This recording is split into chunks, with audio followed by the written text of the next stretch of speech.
नमस्ते हजुर, सन्चै त होला नि तपाईँहरूलाई। मलाई त सन्चै छ।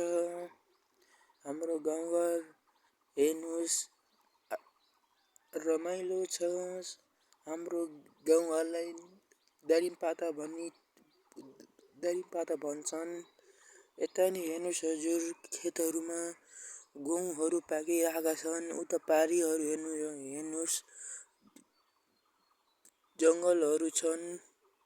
पारी हेर्नुहोस् हजुर, पुरै डाँडाकाँडा जङ्गल छन्। अनि बिचमा गाउँ छ। तपाईँलाई अरू पनि देखाउन चाहन्छु।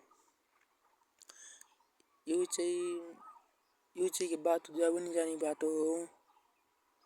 ल त हजुर, बाई बाई। अर्को भिडियोमा भेटौँला। हुन्छ, बाई बाई।